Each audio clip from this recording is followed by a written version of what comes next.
வணக்கம் மாணவர்களே, நாங்கள் இன்று தரம் 11 சுகாதாரம் உடற்கல்வியின் பாடத்திற்குரிய விளையாட்டு முகாமைத்துவத்துக்கு பங்களிப்பு செய்வோம் என்னும் அலகின் 2வது தொகுதியினை பார்வையிடுவோம். அந்த வகையில் அந்த பாடத்தின் தேர்ச்சியினை நாங்கள் நோக்குவோம் எனில், விளையாட்டு விதிமுறைகள், ஒழுக்க விழுமியங்கள் என்பவற்றுக்கு இசைவாகி சமூக இசைவாக்கத்துடன் செய்யப்படுவார். தேர்ச்சி மட்டம் விளையாட்டு விதிமுறைகள், ஒழுக்கவியல் என்பவற்றுக்கு ஏற்ப முகாமைத்துவ பணிகளில் சமூக இசைவாக்கத்துடன் செயலாற்றுவர்.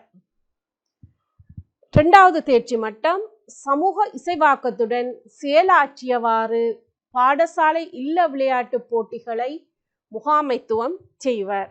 நாங்கள் இன்று இந்த தேர்ச்சி மட்டத்தை பார்வையிட்டோம். அந்த தேர்ச்சி மட்டத்தில் இந்த இரண்டாவதுக்குரிய தேர்ச்சி மட்டத்தை தான் நாங்கள் இன்று முழுமையாக பார்வையிட போகின்றோம். அந்த வகையில் அடுத்ததாக நாங்கள் கற்றல் பெயர்களை நாங்கள் நோக்குவோம் எனில், கற்றல் பெயர்கள் 1. முகாமையாளர் பின்பற்றுனரின் காரியங்களை விளக்குவர். விளையாட்டு முகாமையாளர் ஒருவன் இயல்புகளை வரிசைப்படுத்துவர். பாடசாலையில் இடம்பெறும் விளையாட்டு ஒழுங்கமைப்பு செயற்பாடுகளில் பங்களிப்பு வழங்குவர். இல்லங்களுக்கிடையிலான விளையாட்டு போட்டியை விலகல் முறையில் நடத்துவதற்கு ஒத்துழைப்பு நல்குவர். இந்த 4 கற்றல் பெயர்கள் இதில் குறிப்பிடப்பட்டுள்ளன. இதில் இந்த நான் மார்க் பண்ற இந்த 2 கற்றல் பெயர்களுமே தொகுதி 2க்குரியதாக காணப்படும். அடுத்ததாக நாங்கள் இன்று கற்க உள்ள விடயங்களை நோக்குவோமானால், 1 பாடசாலை விளையாட்டு போட்டியின் அவசியம். அடுத்தது விளையாட்டு போட்டியை ஒழுங்கமைத்தல். இந்த விளையாட்டு போட்டியை ஒழுங்கமைத்தல் என்பதற்கு கீழ் விளையாட்டு போட்டிக்கு முன்னைய நாள் செய்யப்படும் ஒழுங்கமைப்பு, விளையாட்டு போட்டி என்று செய்யப்படும் ஒழுங்கமைப்பு, விளையாட்டு போட்டி நிறைவடைந்த பின் அடுத்த நாள்கள் செய்யப்படும் ஒழுங்கமைப்பு என்பவற்றை நாங்கள் நோக்குவோம். அடுத்ததாக நிரல் போட்டி முறைகள். நிரல் போட்டி முறைகளில் பல முறைகள் காணப்படினும் நாங்கள் இவற்றில் விலகல் முறை மற்றும் சுழற்சி முறையை பற்றி நோக்குவோம். விலகல் முறையின் அனுகூலம் பிரதிகூலம், சுழற்சி முறையின் அனுகூலம் பிரதிகூலம், மற்றது 2 முறையினதும் போட்டி தயாரிக்கும் முறையையும் நாங்கள் இதில் நோக்குவோம். அந்த வகையில் அடுத்ததாக நாங்கள் பாடப்பரப்புக்குள் நுழைவோமாய், முதலாவதாக பாடசாலை விளையாட்டு போட்டியின் அவசியம். மாணவர்களே, உங்களுக்கு தெரியும், பாடசாலையில் விளையாட்டு போட்டி என்பது கட்டாயமான ஒரு நிகழ்வாகும். அந்த நிகழ்வில் பல மாணவர்கள் நீங்கள் ஒவ்வொருத்தரும் ஏதோ ஒரு விதத்தில் அந்த விளையாட்டு போட்டியில் பங்களிப்பு செய்கிற அனுபவம் உங்களுக்கு இருக்கும். அந்த வகையில் ஒரு பாடசாலையில் நாங்கள் விளையாட்டு போட்டி ஏன் அவசியம் என்பதை நாங்கள் நோக்குவோமானால், முதலாவது எல்லா மாணவர்களும் பங்கு பெற்றல். நிச்சயமாக எல்லா மாணவர்களும் அந்த விளையாட்டு போட்டியில் பங்கு பெற்றது ஒரு அவசியமாக கொள்ளப்படுகின்றது. 2வது தலைமைத்துவ பண்புகளை வளர்த்தல். 3வது ஆளுமையை விருத்தி செய்தல். 4வது கூட்டு மனப்பாங்கை வளர்த்தல். 5வது ஒழுங்கமைத்தல், தலைமைத்துவம், தொடர்பாடல் போன்றவற்றை விருத்தி செய்தல். அடுத்ததாக வெற்றி தோல்விகளுக்கு முகம் கொடுத்தல். அடுத்ததாக ஆரோக்கியமான வாழ்க்கை கோலம். அடுத்ததாக சவால்களுக்கு முகம் கொடுத்தல். இவ்வாறாக எமது பாடசாலை விளையாட்டு போட்டி நடத்துவதற்கான முக்கியத்துவத்தை நாங்கள் நோக்கினோம். அடுத்தது, பாடசாலை ஒன்றின் விளையாட்டு போட்டியை நாங்கள் நடத்த வேண்டுமானால் கட்டாயம் அந்த பாடசாலையில விளையாட்டு குழு ஒன்று அங்கு காணப்படும். அந்த குழு பற்றி நாங்கள் நோக்குவோம். உண்மையில் ஒரு பாடசாலையின் விளையாட்டு தொடர்பான அதிகாரங்கள் யார் யாரிடம் பகிர்ந்தளிக்கப்பட்டுள்ளதெனில் முதலாவது பாடசாலையின் அதிபராக காணப்படுவர், அடுத்தது பாடசாலை பிரதி அதிபராக இருப்பர், அடுத்தது உதவி அதிபர்கள் இருப்பார்கள், அவர்களுக்கு கீழே விளையாட்டு பொறுப்பாசிரியர் இருப்பார். இவரை நாங்கள் பிஓஜி என்று ஷோர்ட்டா குறிப்பிடலாம். பிஓஜி என்பது ப்ரிஃபெக்ட் ஆஃப் கேம்ஸ், விளையாட்டு பொறுப்பாசிரியர். இந்த விளையாட்டு பொறுப்பாசிரியர் தான் உங்கள் பாடசாலையின் விளையாட்டு செயலாளராகவும் செயற்படுவர். இவர் தான் யாராக செயற்படுவர்? செயலாளர், விளையாட்டு செயலாளராகவும் பாடசாலையில் காணப்படுவர். இந்த விளையாட்டு பொறுப்பாசிரியருக்கு அவை கீழ் குழுக்களையும் பிரித்து இல்ல பொறுப்பாசிரியர்களையும் நாங்கள் ரெண்டாக வகுக்கலாம். விளையாட்டு பொறுப்பாசிரியர் அதை ரெண்டாவது இருக்கிறோம். ஒன்று விளையாட்டு உதவிக்குழு, ரெண்டாவது இல்ல பொறுப்பாசிரியர் என்று நாங்கள் இரண்டாக வகுக்கின்றோம். அடுத்து இந்த விளையாட்டு உதவிக்குழுக்களை நீங்கள் பார்த்தீங்களானால் விளையாட்டு குழுக்குள் யார் யார் இருக்கிறார்கள் என்பதை நாங்கள் நோக்குவோம். ஒன்று நிதிக்குழு கட்டாயம் காணப்படும், ரெண்டாவது உபசார குழு, மூன்றாவது அலங்கார குழு, நாலாவது கண்காட்சி குழு, அஞ்சாவது சான்றிதழ்கள் ஆவணக்குழு, ஆறாவது அழைப்பிதழ் வரவேற்பு குழு, ஏழாவது பங்களிப்பு மற்றும் கேடயங்கள் குழு, எட்டாவது போக்குவரத்துக்கான குழு, 9 உபகரணத்துக்கு பொறுப்பான குழு. இவை தவிர உங்களோட பாடசாலையில் இதை தவிர மேலதிகமாயும் சில குழுக்கள் காணப்படலாம். இந்த குழுக்கள் எவ்வாறு நாங்கள் ஸ்தாபிக்கிறதனை பார்த்தோமானால், ஒரு பாடசாலையில் இருக்கும் மாணவர்களின்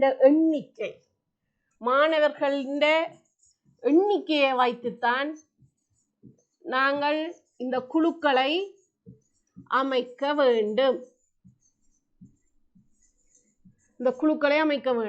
இந்த குழுக்களை அமைக்கிறதுக்கு மாணவற்ற எண்ணிக்கை அவசியம், அதே மாதிரி ஆசிரியர்களின் எண்ணிக்கையும் அவசியம். எனவே ஒவ்வொரு பாடசாலையிலும் கட்டாயம் இவ்வளவு குழுக்களும் இருக்க வேண்டும் என்பதில்லை. ஏனெனில் ஒவ்வொரு பாடசாலையும் தங்களுக்குரிய வளங்கள், மாணவற்ற எண்ணிக்கைகளை பொறுத்து, தேவைகளை பொறுத்து நாங்கள் குழுக்களை அமைத்து கொள்ளலாம். அடுத்ததாக இல்ல பொறுப்பாசிரியர்களுக்கு கீழ் நாங்கள் பார்த்தோம் யார் யார் இருப்பார்கள் என்றால், ஒன்று இல்ல தலைவர் காணப்படுவர் கட்டாயம், இரண்டாவது விளையாட்டு தலைவர் காணப்படுவர், கேம்ஸ் கேப்டன் அல்லது அத்லெட்டிக் கேப்டன். அடுத்தது ஒரு இல்லத்தின் பிரதி தலைவர் காணப்படுவர். அடுத்தது அதே மாதிரி இங்க விளையாட்டு தலைவர் இருந்தா அவருக்கு ஒரு பிரதி விளையாட்டு தலைவர் காணப்படுவர். அடுத்தது அந்த இல்லத்துக்குரிய செயலாளர் காணப்படுவர். அடுத்தது பொருளாளர் காணப்படுவர். அடுத்தது வெவ்வேறு குழு தலைவர்கள் என்று இருப்பார்கள். அதாவது ஒரு இல்லத்தில இல்ல பொறுப்பாசிரியர் கீழே இல்ல தலைவர், விளையாட்டு தலைவர், பிரதி தலைவர், செயலாளர், பொருளாளர் எல்லாம் யாராக காணப்படுவர்? மாணவர்களாகத்தான் காணப்படுவர். இந்த மாணவர்கள் இதுல குறிப்பிட்ட அங்கங்களை விட வேறு குழுக்களும் இந்த இல்லத்துல நிறுவப்படலாம். உதாரணம், கண்காட்சி குழு, இடைவேளை குழுவும் இதுல வரலாம், முதலுதவி குழு, அப்படி வெவ்வேறு குழுக்களும் ஒரு இல்லத்துல நாங்கள் நிறுவலாம். ஆகவே இல்ல பொறுப்பாசிரியர் கீழே இவ்வாறான தலைவர்கள், விளையாட்டு தலைவர்கள், பிரதி தலைவர்கள், செயலாளர், பொருளாளர், இவை தவிர வெவ்வேறு குழு தலைவர்களை நீங்கள் உங்களோட பாடசாலையில் விளையாட்டு போட்டியின் போது நீங்கள் அவதானித்திருக்க கூடும். எனவே மாணவர்களே, இப்போ உங்களுக்கு பாடசாலையின் விளையாட்டு அவசியத்தை பற்றி பார்த்திருப்பீர்கள். அடுத்தது அந்த விளையாட்டு பாடசாலை என்ற விளையாட்டு போட்டி தொடர்பான அதிகாரங்கள் யார் யாரிடம் அதிகார பகிர்வுகள் காணப்பட்டது என்று சொல்லி நாங்கள் நோக்கினோம். அந்த வகையில் விளையாட்டு உதவிக்குழு இல்ல பொறுப்பாசிரியர்களுக்குள்ள யார் யார் வருவார்கள் என்று நோக்கினோம். அடுத்ததாக நாங்கள் ஒரு இல்ல விளையாட்டு போட்டியை எவ்வாறு ஒழுங்கமைக்க வேண்டும் என்பதை பற்றி நோக்குவோம். அதாவது ஒரு இல்ல விளையாட்டு போட்டி ஒழுங்கமைக்கும் போது நாங்கள் 3 வகையில் ஒழுங்கமைப்பினை மேற்கொள்ளுவோம். ஒன்று, போட்டிக்கு முன்னான ஒழுங்கமைப்பு. இரண்டாவது, போட்டி நாளுக்குரிய ஒழுங்கமைப்பு.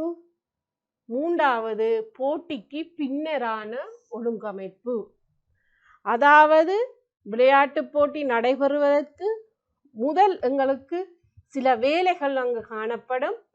அதுக்குரிய ஒழுங்கமைப்புகளைத்தான் நாங்கள் சொல்லுவோம் போட்டிக்கு முன்னான ஒழுங்கமைப்பு என்று குறிப்பிடுவோம். போட்டி நாளுக்குரிய ஒழுங்கமைப்பு என்பது போட்டி நடைபெறும் நாள், போட்டிக்குரிய தினத்தன்று என்னென்ன வேலைகளை நாம் செய்ய வேண்டுமோ, என்னென்ன ஏற்பாடுகளை நான் செய்ய வேண்டுமோ அவைதான் போட்டி நாளுக்குரிய ஒழுங்கமைப்பு. போட்டிக்கு பின்னரான ஒழுங்கமைப்பில் நாங்கள் விளையாட்டு போட்டி முடிவடைந்ததும் சுத்தத்தில் இருந்து நன்றி தெரிவித்தல் வரையான சில ஏற்பாடுகளைத்தான் நாங்கள் போட்டிக்கு பின்னரான ஒழுங்கமைப்பு என்று குறிப்பிடலாம். அந்த வகையில் நாங்கள் விளையாட்டு போட்டியை ஒழுங்கமைத்தல் இவ்வாறாக இந்த மூன்றாக பிரித்து நோக்குவோம். அந்த வகையில் முதலாவதாக போட்டிக்கு முன்னரான ஒழுங்கமைப்பை நாம் பார்க்கும்போது ஒன்று, முதலாவது அந்த பாடசாலையின் அதிபரின் அனுமதியை பெறல். இந்த பாடசாலை அதிபரின் அனுமதியை யார் பெற வேணும்? உங்கள் பாடசாலையின் விளையாட்டு பொறுப்பாசிரியர் அல்லது விளையாட்டு செயலாளர். இவரே இந்த பாடசாலையின் விளையாட்டு போட்டிக்கான அனுமதியை அதிபரிடம் பெற வேண்டும். இரண்டாவது, அப்படி அனுமதி பெற்ற பின் அடுத்தது நாங்கள் என்ன செய்ய வேண்டும் என்றால், இரண்டாவது பாடசாலை விளையாட்டு குழு மற்றும் உபகுழுக்களை நியமித்தல். பாடசாலையில் இருக்கிற விளையாட்டு குழு மற்றும் உபகுழுக்களை நாங்கள் என்ன செய்யணும்? நியமிக்கணும். ஏனென்னா அப்படி நாங்கள் நியமிச்சாதான் ஒவ்வொரு குழுவிட்டையும் நாங்கள் ஒவ்வொரு பொறுப்புகளை என்ன செய்யலாம்? பகிர்ந்தளிக்கலாம். பொறுப்புகளை நாங்கள் பகிர்ந்தளிக்கிறதால எங்களுக்கு விளையாட்டு போட்டியை நடத்துவது இலகுவாக காணப்படும். அதனாலே தான் நாங்கள் பாடசாலை விளையாட்டு குழு மற்றும் குழுக்களை நாங்கள் நியமிக்க வேண்டும். சரி, அதிபற்ற அனுமதி பெற்றாச்சு.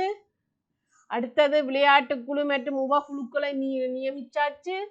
அடுத்தது நாங்கள் என்ன செய்ய வேண்டும் என்று சொன்னா, பாடசாலை விளையாட்டு ஜாப்புக்களை தயாரித்தல். அதாவது உங்களோட பாடசாலைக்கென விளையாட்டுக்குரிய ஜாப்புக்கள் விதிமுறைகளை நாங்கள் தயாரிக்க வேண்டும். இந்த ஜாப்புக்களை யார் தயாரிக்கிறதுன்னு சொன்னால், பாடசாலை விளையாட்டு குழுவுடன் இணைந்து விளையாட்டு குழுவோட சேர்ந்து யாருன்னு கேட்டா பாடசாலை முகாமைத்துவ குழுவும் இதுல வரும். பாடசாலை முகாமைத்துவ குழு. சரி, பாடசாலை முகாமைத்துவ குழுவும் சேர்ந்து இந்த விளையாட்டு ஜாப்புக்களை தயாரிப்பினர். ஏன் இந்த விளையாட்டு ஜாப்புக்களை நாங்கள் தயாரிக்க வேண்டும் என்று நோக்கினால், எமது விளையாட்டு போட்டியில் எவ்விதமான முரண்பாடுகள் மனஸ்தாபங்கள் ஏற்படாமல் பாடசாலை கண்டு நிரந்தரமான விளையாட்டு ஜாப்புக்களை நாங்கள் தயாரிக்க வேண்டும். இந்த ஜாப்புக்களை தயாரிப்பதனால எங்களோட விளையாட்டு போட்டிகளை நாங்கள் இலகுவாக நடைமுறைப்படுத்த எங்களுக்கு இலகுவாக இருக்கும். ஆகையால் இந்த விளையாட்டு ஜாப்புக்கள் தயாரிப்பது எல்லா பாடசாலைக்கும் ஒரே மாதிரியான ஜாப்புக்கள் இருக்க வேண்டும் என்பது அவசியம் இல்லை. ஒவ்வொரு பாடசாலையும் தங்களோட கலாச்சாரம், விழுமியம், பாரம்பரியம் என்பவற்றுக்கு ஏற்பவும் தமது பாடசாலையில் உள்ள வளங்களுக்கு ஏற்பவும் இந்த ஜாப்புக்களை தயாரிக்கலாம். ஆகவே இதிலிருந்து உங்களுக்கு தெரியுது பிள்ளைகள், ஒவ்வொரு பாடசாலைக்கும் இந்த ஜாப்புக்கள் வித்தியாசப்படும். சில வேளைகளில் இந்த விளையாட்டு ஜாப்புக்களை, அதாவது சட்டங்களை நாங்கள் மாற்றி அமைக்க வேண்டும் என்று சொன்னால் விளையாட்டு குழுக்களின் மூன்றில் 2 பெரும்பான்மை வாக்குகளை நாங்கள் பெற வேண்டும். அவ்வாறு பெறப்பட்டுத்தான் அந்த ஜாப்புக்களை நாங்கள் என்ன செய்யலாம், மாற்றி அமைக்கலாம். ஆகவே இப்ப பாடசாலை விளையாட்டு ஜாப்புக்களை தயாரிக்கிறது பற்றி நாங்கள் நோக்கினோம். அடுத்த முன்னாயத்தம் என்ன செய்ய வேண்டும் என்று பார்த்தால், குழுக்களுக்கு வேலைகளை பகிர்ந்தளித்தல். அதாவது நாங்கள் ஏற்கனவே இங்க குழுக்களை நியமிச்சிட்டோம். அந்த குழுக்களுக்குரிய வேலைகளை நாங்கள் என்ன செய்யணும், பகிர்ந்தளிக்க வேண்டும். சரி, அடுத்ததாக பகிர்ந்தளிச்சாச்சு. அடுத்ததாக கட்டாயம் நாங்கள் என்ன செய்யணும் என்று சொன்னா, அழைப்பிதழ் தயாரித்தலும் வழங்கலும். கட்டாயம் ஒரு பாடசாலையின் விளையாட்டு போட்டிக்கு அழைப்பிதழ் தயாரித்தல் வேண்டும். இந்த அழைப்பிதழ் எப்பவும் எங்களுக்கு பார்வையிடும் போது ஒரு ஸ்மார்ட்டா இருக்கணும், மற்றவையை கவரக்கூடியதாக இருக்கணும். இந்த அழைப்பிதழ் எளிமையான முறையிலும் இருக்கணும், அதே நேரம் கவரக்கூடியதாகவும் இருக்கணும். உண்மையில் இந்த அழைப்பிதழில் நாங்கள் அதிபர் பாடசாலையின் தலைமையை போடலாம். அடுத்தது பாடசாலை பிரதம விருந்தினரை மாத்திரம் குறிப்பிட்டால் போதுமானதாக காணப்படும். அடுத்தது வைபவ நிகழ்வில் அதிதிகளை வரவேற்பதற்காக வாத்திய குழுவினரை ஏற்பாடு செய்தல். அடுத்த முன்னாயத்தத்தை நாங்கள் நோக்கினால் வாத்திய குழுவினரை ஏற்பாடு செய்தல். அதாவது உங்களோட பாடசாலையின் விளையாட்டு போட்டிக்கு பிரதம விருந்தினர் மற்றும் ஏனைய விருந்தினர்களை வரவேற்கும் முகமாக பேண்ட் வாத்திய குழுக்கள் மற்றும் இனியம் என்ற வாத்திய குழுக்களை நாங்கள் ஏற்பாடு செய்தல் வேண்டும். அடுத்ததாக அப்ப வாத்திய குழுக்களை ஏற்பாடு செய்தாச்சு. அடுத்ததாக நாங்கள் என்ன செய்ய வேண்டும் என்றால், கொடிகள் ஏற்றுவதற்கான இடத்தினை தெரிவு செய்தல். கொடிகள் ஏற்றுவதற்கான இடத்தினை தெரிவு செய்தல் என்பது பாடசாலையின் விளையாட்டு போட்டி நடைபெறும் இடத்தில் கொடிகள் கட்டாயம் ஏற்றுதல் வேண்டும். அந்த வகையில் பாடசாலையில என்னென்ன கொடிகளை நாங்கள் ஏற்றுதல் வேண்டும் என்று சொன்னால், ஒன்று இந்த கொடிகள் ஒன்று தேசிய கொடி ஏற்றுதல் கட்டாயமானது. தேசிய கொடி. அடுத்தது மாகாண கொடி நீங்கள் விரும்பின ஏற்றலாம், ஏற்றாமல் விடலாம். அதே மாதிரி பாடசாலை கொடி. பாடசாலை கொடி. அடுத்தது இல்லக்கொடிகள்.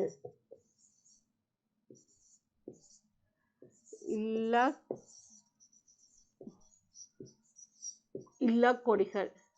இந்த 3 கொடிகளும் ஒரு பாடசாலையில் நாங்கள் ஏற்ற வேண்டிய கொடிகளாகும்.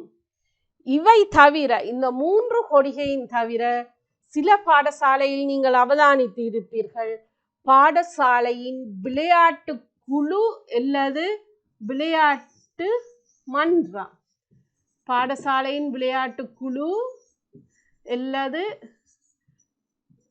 விளையாட்டு மன்றத்துக்கு என்று தனித்துவமான ஒரு கொடி காணப்படும். அந்த கொடியை நாங்கள் இந்த விளையாட்டு போட்டியின் நேரம் நாங்கள் ஏற்ற முடியும். ஆகவே இந்த பாடசாலையில் 3 வகையான கொடிகள் ஏற்றப்படுகிறது. அத்துடன் சேர்ந்து பாடசாலை விளையாட்டுக்கென்று தனித்துவமான ஏதாவது கொடி இருந்தால் அதனையும் நாங்கள் ஏற்றலாம். இந்த கொடி ஏற்றும் போது இந்த கொடிகள் அனைத்திலும் தேசிய கொடி எப்பவும் உயரத்தில் காணப்பட வேண்டும். இந்த தேசிய கொடி எப்படி இருக்கணும் என்று சொன்னால், ஏனைய கொடிகளை விட தேசிய கொடி உயரமாக இருக்கணும், உயரமாக காணப்பட வேண்டும். அடுத்ததாக அதிதிகள் நடுவர்களுக்கான ஆசனங்களை ஒழுங்கு செய்தல். அதிதிகள் நடுவர்களுக்கான ஆசனங்களை ஒழுங்கு செய்ய வேண்டும். அடுத்ததாக நிகழ்ச்சிகளை பட்டியல்படுத்தி வைத்திருத்தல். நாங்கள் அந்த விளையாட்டு போட்டியில் அன்று என்னென்ன நிகழ்ச்சிகளை நாங்கள் ஒழுங்கு செய்யணுமோ அவ்வாறான நிகழ்ச்சிகளை ஒழுங்குபடுத்தி பட்டியல்படுத்தி வைத்திருத்தல் வேண்டும். அடுத்தது கொடிகளை ஏற்றுவதற்கு பொருத்தமான நபரை ஒழுங்கு செய்தல். அதாவது நாங்கள் தேசிய கொடியை யார் ஏற்றுவது? பாடசாலை கொடியை பாடசாலை முதல்வர் தான் ஏற்ற வேண்டும் என்ற வகையில் எங்களுக்கு அதில் பிரச்சனை எழாது. அடுத்தது தேசிய கொடியை அந்த விளையாட்டு போட்டிக்கு பிரதம விருந்தினராக நாங்கள் யாரை அழைக்கின்றோமோ அந்த பிரதம விருந்தினரே தேசிய கொடியை ஏற்ற வேண்டும். அதே மாதிரி அடுத்தது இல்ல கொடிகள் ஏற்றுவதற்கு நாங்கள் முதல் நாளே அந்த இல்லத்தில் இருக்கும் ஏதாவது ஒரு ஆசிரியர், இல்ல பொறுப்பாசிரியர்களாயும் சரி எல்லாது ஆசிரியர்களை ஏனைய ஆசிரியர்களை நாங்கள் ஒழுங்கு செய்தல் வேண்டும். அடுத்ததாக அணிநடை, பரிசளிப்பு, இடைவேளை நிகழ்ச்சிகளை ஒத்திகை பார்த்தல் வேண்டும். விளையாட்டு போட்டிக்கு முதல் நாளே நாங்கள் இவ்வாறான அணிநடைகள் மற்றும் பரிசளிப்பு மற்றும் இடைவேளை நிகழ்ச்சிகளை ஒத்திகை பார்த்தல் வேண்டும். அடுத்தது ஒலிம்பிக் தீபம், சத்திய பிரமாணம் ஏற்றும் நபர்களை தெரிவு செய்தல் வேண்டும். ஒலிம்பிக் தீபம், சத்திய பிரமாணம் ஏற்றும் நபர்களை நாங்கள் தெரிவு செய்ய வேண்டும். சரி, அப்ப நாங்கள் இப்ப பாடசாலை சத்திய பிரமாணம் ஏற்ற நபர்களை தெரிவு செய்த பிறகு அடுத்ததாக அந்த விளையாட்டு போட்டிகளுக்கு மத்தியஸ்தம் அல்லது தீர்ப்பு வழங்குவதற்காக நாங்கள் நடுவர்களின் பெயர் பட்டியலை தயாரித்தல் வேண்டும். போட்டிகளை மத்தியஸ்தம் வகிப்பதற்கான நடுவர்களின் பெயர் பட்டியலை நாங்கள் தயாரித்து எந்தெந்த விளையாட்டுக்கு எந்தெந்த நடுவர்களை நாங்கள் அனுப்பலாம் என்பது தொடர்பாக நாங்கள் ஏற்கனவே தயாரித்து வைத்திருத்தல் எங்களுக்கு அவசியமானது. அடுத்தது ஆரம்பித்து வைக்கும் ஏற்பாட்டை ஒழுங்கு செய்தல் வேண்டும். அதாவது முதல் நாளே நாங்கள் என்ன செய்யணும் என்று சொன்னால், போட்டி நாளன்று நடைபெறும் நிகழ்ச்சிக்குரிய ஒழுங்கமைப்புகள் மற்றும் ஒத்திகைகளை கட்டாயம் நாங்கள் பார்க்க வேண்டும். முதல் நாளே ஒத்திகை பார்த்தோமானால் எங்களுக்கு அடுத்த நாள் சில தவறுகளை நாங்கள் தவிர்த்து கொள்ளலாம். ஆகவே நாங்கள் விளையாட்டு போட்டியொன்றை நடத்துவதற்கு நாங்கள் முதல் நாள் ஒத்திகைகளை நாங்கள் சிறப்பாக நோக்குவோமானால் நமது விளையாட்டு போட்டியில் ஏற்படும் சில இடர்பாடுகளை நாங்கள் தவிர்த்து கொள்ளலாம். ஆகவே மாணவர்களே, நீங்கள் தற்போது போட்டிக்கு முன்னாயத்தம், போட்டிக்கு முன்னரான ஒழுங்கமைப்பு பற்றி நாங்கள் தற்போது நோக்கினோம். அடுத்ததாக போட்டி நாளன்று என்னென்ன ஒழுங்கமைப்பை நாங்கள் செய்ய வேண்டும் என்பதை பற்றி பார்ப்போம். ஒன்று போட்டிகளை நடாத்துதல். கட்டாயம் அன்றைய தினம் போட்டிகளை நடாத்துதல் வேண்டும்.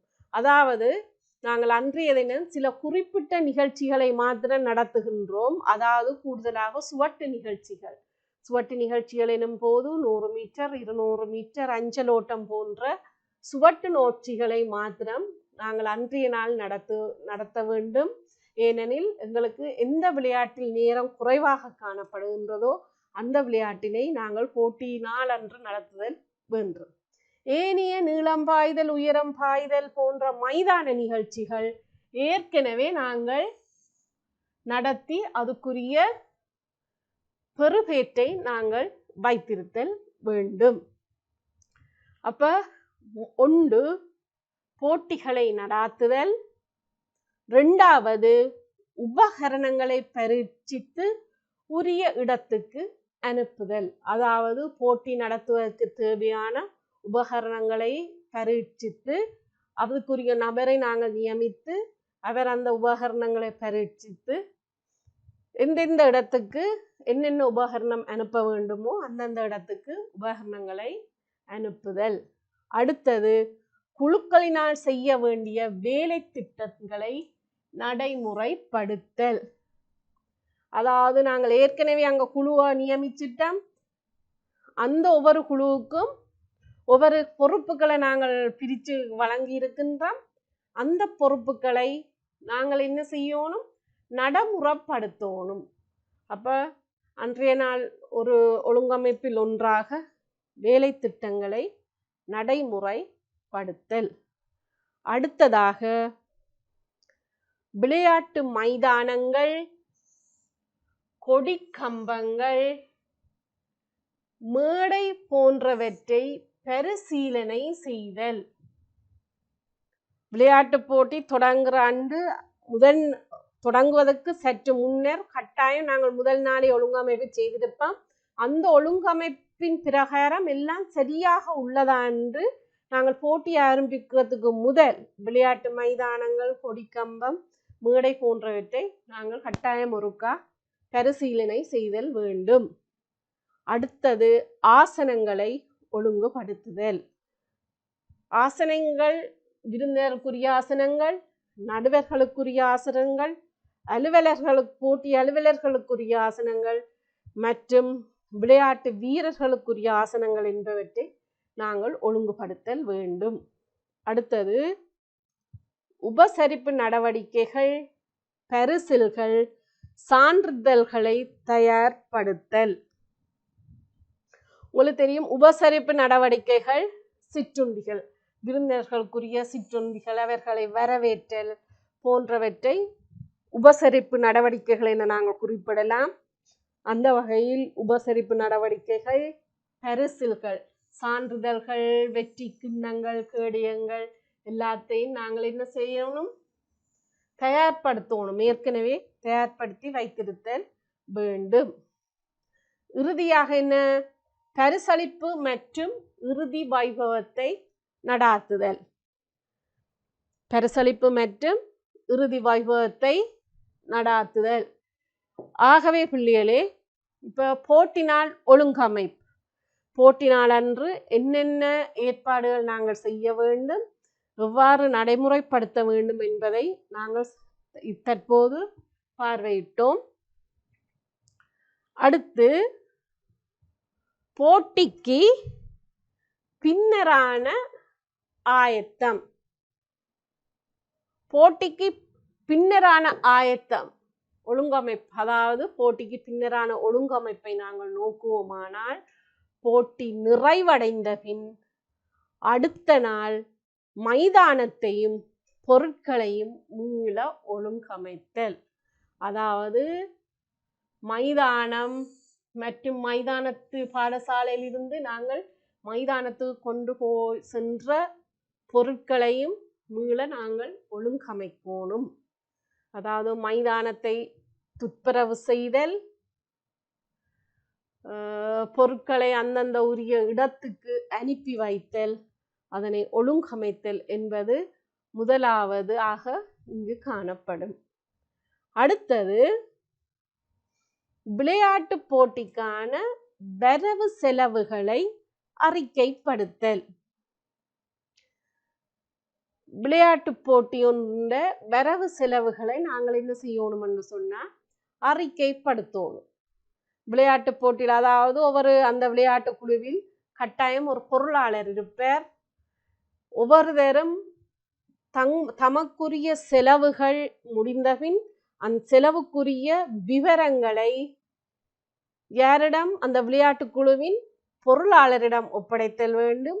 அந்த பொருளாளர் என்ன செய்வார் என்று சொன்னால், அடுத்த நாள் வரவு எவ்வளவு வரவு வந்தது, எவ்வளவு செலவு செய்தது என்பதை கட்டாயம் சகல பாடசாலையில் இருக்கும் அனைவரினதும் பார்வைக்கு நாங்கள் என்ன செய்யணும்? அறிக்கைப்படுத்தல் வேண்டும். அடுத்ததாக அதிதிகளாக நடுவர்களாக கலந்து கொண்டவர்களுக்கு நன்றி அறிவித்து மடல் அனுப்புதல் வேண்டும்.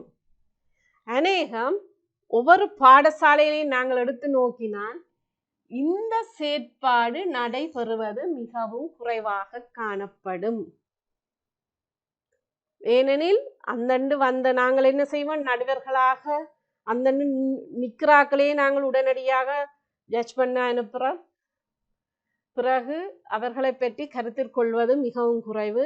ஆனால் அப்படி இருத்தல் கூடாது. உண்மையில் விருந்தினராக வந்தவர்களுக்கும் நடுவர்களாக வந்தவர்களுக்கு நாங்கள் நன்றி அறிவித்து கட்டாயம் ஒரு சின்ன ஒரு மடல் அனுப்புதல் வேண்டும். அடுத்தது பாடசாலை விளையாட்டு குழுவுடன் நடைபெற்று முடிந்த விளையாட்டு போட்டியை பற்றி கலந்துரையாடுதல். கட்டாயம் ஒரு பாடசாலை விளையாட்டு போட்டி முடிவடைந்த பின் மறுநாள் அந்த பாடசாலையின் விளையாட்டு குழுவுடன் ஏற்கனவே நடைபெற்று முடிந்த விளையாட்டு போட்டி பற்றிய ஒரு சிறிய கலந்துரையாடல் ஒன்று மேற்கொள்ளணும். ஏனெனில் அவ்வாறு கலந்துரையாடுவதன் மூலம் நாங்கள் விளையாட்டு போட்டியில்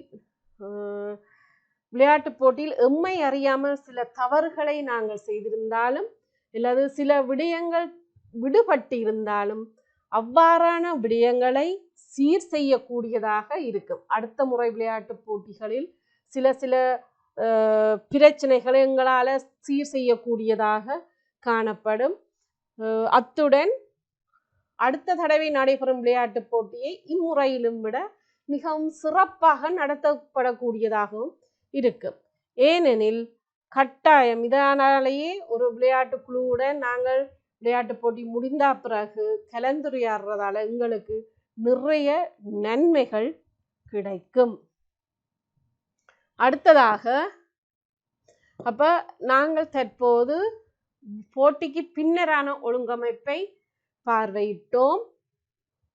அந்த வகையில் நாங்கள் இப்போது ஒரு இல்ல விளையாட்டு போட்டியை எவ்வாறு ஒழுங்கமைக்க வேண்டும் என்பதை நாங்கள் முழுமையாக பார்வையிட்டோம். அதாவது 3 வகையாக பிரிக்கின்றோம். ஒன்று போட்டிக்கு முன்னரான ஒழுங்கமைப்பு, அடுத்தது போட்டி நாளன்று ஒழுங்கமைப்பு, அடுத்தது போட்டிக்கு பின்னரான ஒழுங்கமைப்பு, அடுத்ததாக என்று பிரித்தோம். அப்ப 3 வகையாக பிரித்து நாங்கள் ஒரு இல்ல விளையாட்டு போட்டியை சிறப்பாக எவ்வாறு ஒழுங்கமைக்கலாம் என்பதை நோக்கினோம்.